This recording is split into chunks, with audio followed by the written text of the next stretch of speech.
வேள்பாரி நாவல்ல சூழ்கடல் முதுவனுடைய மகள் பொச்சுவை சக்கரவாக பறவை அப்படிங்கிற ஒரு பறவை வச்சிருப்பாங்க அப்படின்னு பார்த்துருப்போம். அந்த பறவைக்கு ஒரு சிறப்பு இயல்பு இருக்கு அப்படின்னு அதில் சொல்லியிருப்பாங்க.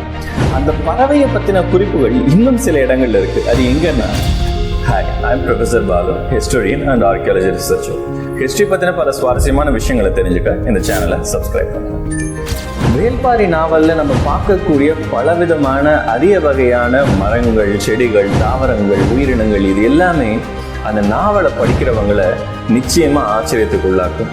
இதெல்லாம் உண்மையா, நிஜமாவே இந்த மாதிரி ஒரு உயிரினம் இருந்ததா, இது எங்க இதை பத்தி தெரிஞ்சுக்கிறதுங்கிற ஒரு தேடல் நிச்சயமா அதை படிக்கிற எல்லாத்தோட மனசுலையுமே உருவாகும் அப்படிங்கிறது மறுக்க இயலாத ஒரு உண்மை. அந்த வரிசையில இந்த சக்கரவாக பறவை அப்படிங்கிறது ஒரு அற்புதமான ஒரு உயிரினம்.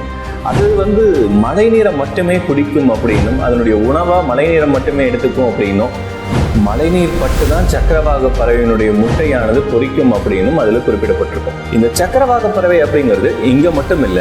நான் கேட்ட ஒரு பாடல் வரிகள் எனக்கு ஞாபகம் வந்தது. கவிஞர் வாலி எழுதின சின்ன சின்ன மலை துளிகள் சேர்த்து வைப்பேனே அப்படிங்கிற அந்த ஒரு பாட்டுல சக்கரவாகமோ மழையை இறந்துமா, நான் சக்கரவாக பறவையாவேனோ அப்படின்னு அந்த பாடல் வரிகள் வந்திருக்கும்.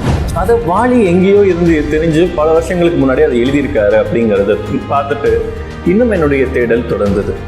அதுக்கப்புறமா தான் எனக்கு தெரிய வந்தது, வடமொழி கவிஞரான காளிதாசன் எழுதிய மேகதூதம் அப்படிங்கிற ஒரு தூது பாடல்ல கூட இந்த சக்கரவாக பறவையை பத்தி குறிப்புகள் இருந்திருக்கு. அப்ப இந்த சக்கரவாக பறவை அப்படிங்கிறது உண்மையா இருந்ததா இல்லையாங்கிறது தெரியலனாலுமே பல காலமா இந்த பறவையை பத்தின குறிப்புகள், ஒரு நம்பிக்கைகள் நம்ம மக்கள் மத்தியில இருந்துகிட்டே தான் இருக்குன்னு நான் நினைக்கிறேன். இதுல சொல்லணும் அப்படின்னா, அந்த நாக்கர்தான் புல் பத்தி கூட நான் ஆல்ரெடி ஒரு வீடியோல சொல்லியிருக்கேன். அந்த வீடியோட லிங்கை நான் கீழே கொடுக்குறேன். இன்ட்ரெஸ்ட் இருக்கவங்க அதை கிளிக் பண்ணி பாருங்க.